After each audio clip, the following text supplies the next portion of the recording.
Title thumbnail से आपको पता चल गया होगा कि ये वीडियो किस विषय पे होने वाली है। जी हाँ, मैंने आज से 4 साल पहले एक वीडियो बनाया था जिसको आप लोगों ने बहुत प्यार दिया, बहुत सारे उस पर कमेंट थे। तो मैंने सोचा 2025 का ये सितंबर लास्ट का महीना है, अभी मैं आपको मेरे कुछ हाउस होल्ड स्टफ़ हैं रेल के द्वारा सबसे सस्ते तरीके से इसको मुझे भेजना है पटना। आज के इस वीडियो में हम आपको सारी जानकारी देंगे कि कैसे आप अपने हाउस होल्ड कोई भी आइटम रेलवे से सबसे कम दाम में कहीं से कहीं भेज सकते हैं। तो आज जो हम भेजने वाले हैं बेंगलोर से संघमित्रा एक्सप्रेस से भेजेंगे। कल सुबह ट्रेन है और आज ही हम लेके आ गए हैं इसको, सारा पैकिंग वगैरह करके घर से ही लेके आए हैं। यहाँ पे आने के बाद क्या क्या चीज़ें होती है, तो सबसे पहले एक फॉर्म मिलता है अपने को, ये रेलवे के द्वारा फॉर्म मिलता है। इस फॉर्म में अपना सारा डिटेल भरना है। आपको यहाँ नाम भरना है, एड्रेस भरना है, आपका जो आईडी प्रूफ नंबर होगा वो भी भर सकते हो, फ़ोन नंबर डाल दोगे। जिसको भेजना है, जो जिसके नाम से ये पार्सल भेज रहे हो उसका नाम, पूरा डिटेल ये भरना है। कहाँ किस स्टेशन पे भेजना है वो डिटेल भरना है। क्या आइटम है इसके अंदर, सपोज हाउस होल्ड आइटम है, शूज़ है, क्लॉथ है, किचन का स्टफ़ है, क्या है उसको डिस्क्राइब करना है। यहाँ पे कितने नंबर ऑफ पैकेज हैं, 4 हैं, 5 हैं, हमारा 3 था तो हमने 3 लिखा है। उसके बाद इसका वेट करना है, वो आपको रेलवे के स्टाफ ही करेंगे। और वेट 2 तरीके से होता है, एक तो जनरल वेट होता है, हमारा वेट 42 kg था, लेकिन इसका डायमेंशन भी चेक किया जाता है 2 तरीके से। भाई इसका हाइट, विड्थ और डेप्थ कितना है, तीनों एंगल को लिखा जाता है वहाँ पे लास्ट में, और उस हिसाब से भाड़ा कैलकुलेट होता है। तो अंत में हम भाड़ा भी आपको बताएंगे कि हमको इतने स्टफ भेजने में रेलवे में कितना खर्चा पड़ा। और उसके बाद लास्ट में इसको पेड लिखना है। उसके बाद आपका उसको वैल्यूशन देना है कि आप इस जो स्टफ भेज रहे हो उसका वैल्यू कितना है।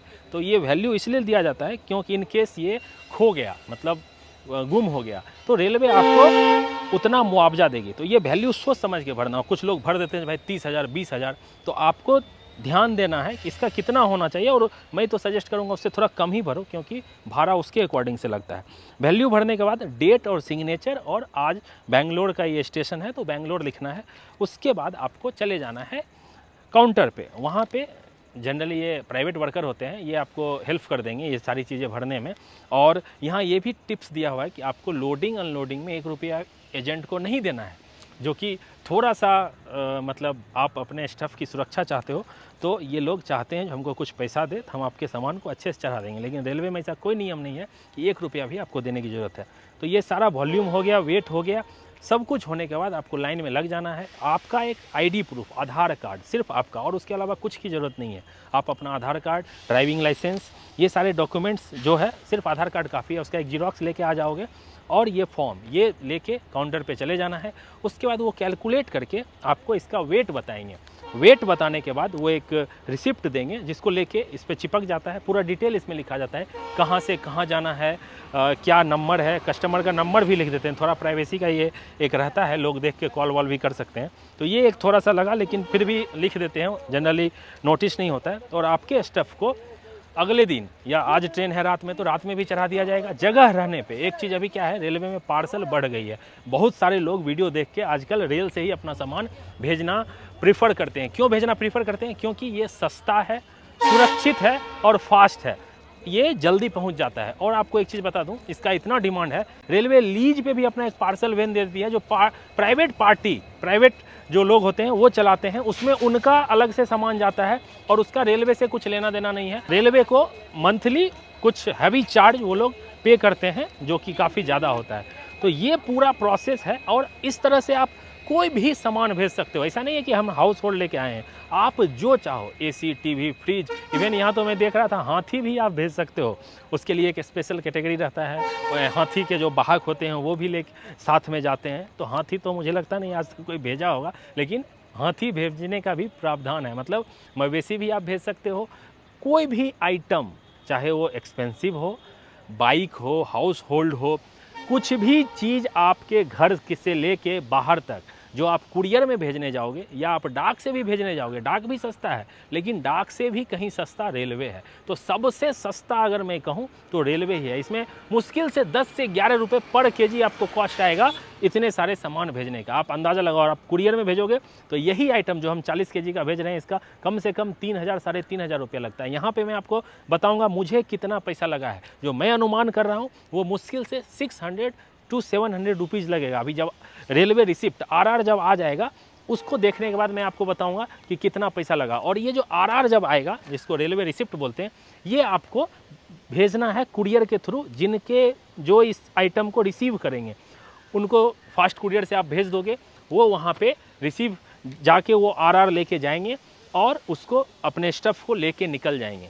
दूसरी चीज़ आपको क्या ध्यान रखना है, जैसे सामान भेजा अपने कुरियर से इसको भेज देना है, उनको बता देना है इन्फॉर्मेशन, वो अपना सिर्फ अपना आधार कार्ड का जीरोक्स जिनके नाम पे आप भेजे हो वो लेके जाएंगे। डिलीवरी जहाँ डिलीवरी इसकी होती है उसको दिखाएंगे, वो अपना चार्ज कैलकुलेट करके, वहाँ कुछ चार्ज नहीं लगता, 1 रुपया भी आपको देने की ज़रूरत नहीं है। लेकिन कभी कभी क्या होता है, आपको 6 आवर का बफर टाइम दिया जाता है, जो आप 6 घंटे के अंदर इस सामान को लेके चले जाओ, नहीं तो पर केजी 50 पैसा चार्ज आपको देना पड़ेगा वहाँ रखने का। और कभी कभी क्या होता है, बड़े बड़े चूहे भी रहते हैं तो वो आपके स्टफ़ को कट भी कर सकते हैं। तो जैसे ट्रेन पहुँची आप स्टेशन पे चले जाओ। मैं अभी एक वीडियो देख रहा था, न्यू दिल्ली में एक महिला थी, उसके 4 इस तरह के लगेज थे, कार्टन ही थे। उसने बोला 1000 रुपया उसने पे किया है दिल्ली, पुणे से दिल्ली का, और वहाँ जाने पे स्टेशन पे उसका स्टफ़ रखा हुआ था और उसको मांगा गया 500 रुपीज़ का ब्राइब, घूस। तो आपको बता दूं, घूस देने की कुछ भी ज़रूरत नहीं है। रेलवे का ये दायित्व है, रेलवे की ये जिम्मेदारी है कि वो आपके स्टफ़ को निकाल के देगी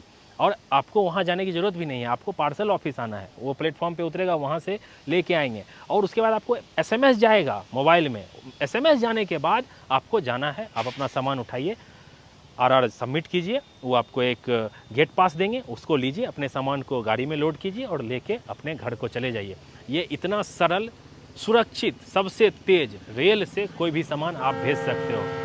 अब फिर भी अभी कुछ लोग पूछ रहे थे कि भैया इसमें और क्या क्या लगता है, पैकिंग कैसे करना है। तो पैकिंग आप जनरली रोल से भी कर सकते हो, अच्छे से सेलो टेप वगैरह लगा के। जितनी अच्छी पैकिंग करोगे उतना सुरक्षित आपका सामान रहेगा, तो आपको कोई टेंशन लेने की ज़रूरत नहीं है। अगर प्रो टिप की बात करूँ, अगर हम अगले वीडियो में आपको बताएंगे कि बाइक कैसे भेजते हैं, उसका फुल प्रोसेस। अभी ये हाउस होल्ड के बारे में बात कर रहे हैं, तो आप आराम से इसको भेज सकते हो बिना कोई लाड़ लपेट के। रेलवे सबसे सुरक्षित है, सुगम है और सबसे सस्ता है। तो देखो फाइनली जाके हमारा आरआर आ गया है।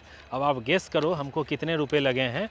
इतने 3 हमारे कार्टन भेजने के 465, मात्र 465 रुपये लगे हैं। इतना सारा आइटम 2100 किलोमीटर भेजने का, बेंगलोर से पटना का। समझ, मैं आपको क्या बोला था, सबसे सस्ता होता है। अब कुछ चीज़ हम बात करते हैं, क्या चीज़ और ध्यान रखना है। डेंजरस आइटम आप नहीं भेज सकते हो, अति ज्वलनशील पदार्थ, कुछ जो आग लगने के जैसे पटाखे हो गए, ये सारी चीज़ें आप नहीं भेज सकते हो। अभी क्या हुआ है, रेलवे अपग्रेड हुई है, इसके स्कैनर, पहले इसमें स्कैनर वगैरह नहीं होता था, स्कैनिंग नहीं किया जाता था। अभी आपके लगेज का स्कैनिंग किया जाएगा। आप पैकिंग करने के बाद, स्कैन करने के बाद उसमें देखते हैं कि भाई कुछ ऐसा वैसा पदार्थ तो है नहीं। स्कैन होने के बाद, उसका डायमेंशन लेने के बाद आपको कार्ड से ही पेमेंट करना है। कैश यहाँ पे लेना चाहिए था, लेकिन कैश अलाउड नहीं था। और एक चीज़ बता दूं, बेंगलोर में 4 से 5 में सर्वर डाउन रहता है, ऐसा उन्होंने बोला है। तो आप अपने टाइम अकॉर्डिंग से लेके आना, जो भाई आपको सर्वर डाउन में ना मिले। ज़्यादा टाइम लग जाता है, जनरली 1 घंटा आप टाइम लेके आओगे तो सारा चीज़ आपका हो जाएगा। चूँकि आज संडे था, सब सुस्त मोड में थे, तो इसलिए ये हुआ। तो अब आप हमको बताना इस वीडियो से, अगर आपके मन में कोई डाउट हो, कोई सवाल हो, आप हमसे कमेंट बॉक्स में पूछना, हम आपको उसका जवाब देंगे। आई होप वीडियो आपको पसंद आया होगा। पसंद आया हो तो ज़रूर लाइक करना, चैनल पे आ गए हो तो कर लो सब्सक्राइब।